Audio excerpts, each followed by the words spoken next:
Olá, pessoal, e vamos a mais um podcast Glione. Porque pensar dói, mas a alienação dói muito mais. Não é guerra, não é crise financeira, é algo mais silencioso, mais lento e profundo. O mundo está mudando, não só politicamente, demograficamente, menos filhos, mais cidades, mais idosos. Isso não é só estatística fria, é uma crise civilizatória que o capitalismo criou e não consegue resolver. Vamos entender o porquê. Nos anos 1960, era uma média de 5 filhos por mulher no mundo. Hoje, 2,3. E nos países centrais, a situação ainda é mais dramática. Coreia do Sul, 0,7. China, perto de 1. Itália e Espanha, 1,2. Brasil, 1,6. Abaixo de 2,1, a taxa de reposição, a população começa a encolher. Por que isso acontece? A mídia responde: as mulheres trabalham mais, as pessoas são mais individualistas, a mentalidade mudou. É mentira por omissão. Marx já mostrava que as condições materiais de reprodução da vida determinam as formas sociais. E as condições materiais hoje dizem o seguinte: moradia inacessível, trabalho precarizado, creche cara ou inexistente, salário que não cobre o mês. Ter filho, no capitalismo tardio, virou luxo. O economista Daron Acemoglu, longe de ser marxista, Nobel da Economia, documenta como as instituições que não distribuem renda e oportunidades produzem exatamente esse resultado: populações que param de se reproduzir. Não por escolha abstrata, mas por impossibilidade material concreta. Quase metade da humanidade já vive em megacidades. Produz 80% do PIB global, mas esconde um detalhe que os relatórios do Banco Mundial mencionam em rodapé. Mais de 1 bilhão de pessoas vivem nessas cidades sem acesso básico a saneamento, moradia digna ou serviços de saúde. O Henri Lefebvre, geógrafo marxista francês, mostrou em O Direito à Cidade que o espaço urbano não é neutro, é produzido pelo capital para o capital. A cidade concentra riqueza e concentra precariedade na mesma proporção. O trabalhador produz o valor que ergue os arranha-céus e dorme em favela a 1 hora de distância do centro. O David Harvey, atualizando Lefebvre, mostrou que a renda da terra urbana é um dos principais mecanismos de transferência de riqueza do trabalho para o capital no século XXI. A megacidade não é o futuro da humanidade, é o presente do capitalismo concentrado, desigual e insustentável. Enquanto as cidades incham, o campo envelhece e esvazia. Nos Estados Unidos, a idade média do agricultor está perto dos 60 anos. Milhões de vagas agrícolas não preenchidas. A juventude foge do campo, mas a cidade não absorve com dignidade. O Karl Kautsky, um marxista clássico que escreveu A Questão Agrária em 1899, já analisava como o capitalismo destrói a agricultura camponesa e concentra a terra, expulsando populações rurais sem criar um emprego urbano equivalente. Mais de um século depois, o processo continua, agora em escala global. O resultado está no horizonte. Crise alimentar estrutural, não por falta de tecnologia agrícola, mas por falta de quem plante, e por uma estrutura de propriedade da terra que o capitalismo nunca tocou. A demografia está redesenhando o mapa industrial global. A China sobe na cadeia produtiva, produz mais tecnologia, menos trabalho barato. O salário médio chinês subiu. A janela do trabalho ultra barato começa a fechar. Quem entra? Vietnã, Bangladesh, partes da África subsaariana. Mas há um problema estrutural que o Daron Acemoglu e o Simon Johnson analisaram em Poder e Progresso. A automação não distribui seus ganhos automaticamente, ela concentra. Quem não industrializar antes da automação dominar o setor, perde a janela histórica de desenvolvimento que a industrialização oferece.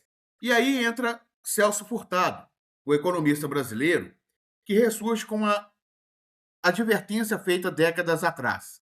Os países periféricos que não controlam seu processo de industrialização ficam presos numa armadilha de dependência tecnológica permanente. A automação pode ser essa armadilha em versão 2.0.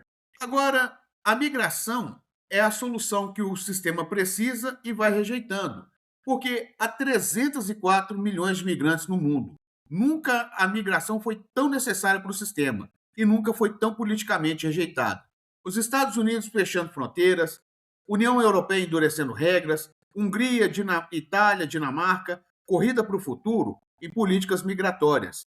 Enquanto isso, faltam trabalhadores em hospitais, construção, agricultura, cuidados com idosos, e o paradoxo é muito brutal. O sistema precisa de migrantes para funcionar e, ao mesmo tempo, usa a xenofobia como combustível político. A Hannah Arendt, a filósofa não marxista, liberal, mas indispensável aqui, mostrou em As Origens do Totalitarismo que a figura do apátrida, do refugiado, do sem-Estado, é a figura mais vulnerável da modernidade.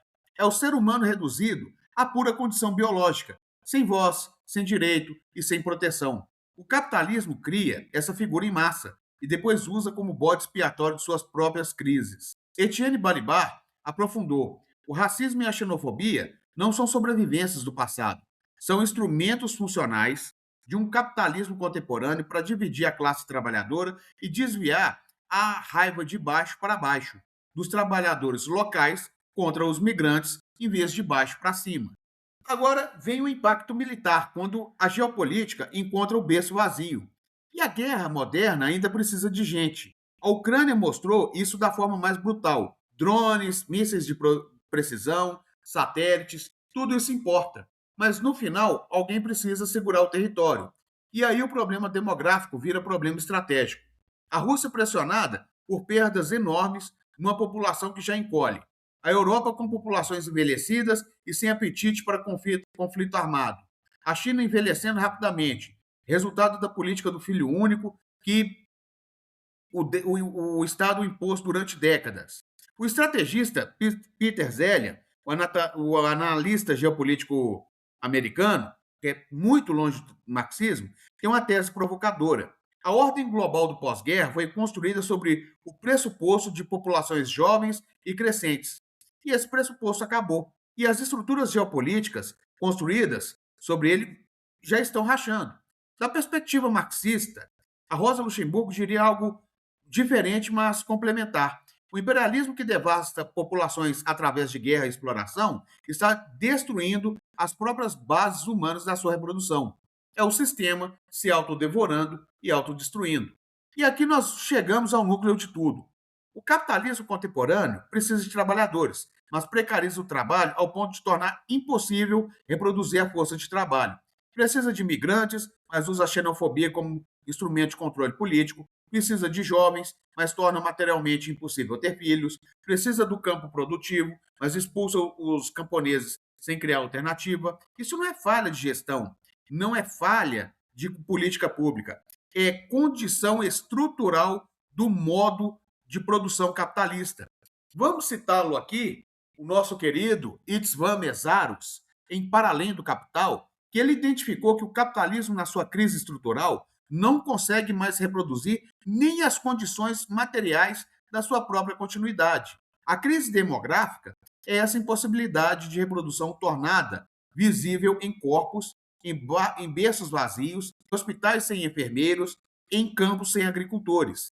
O Calpoliani, que não é marxista, mas igualmente lúcido, mostrou na grande transformação em que quando o mercado destrói os tecidos sociais que sustentam a reprodução da vida humana, a sociedade eventualmente reage.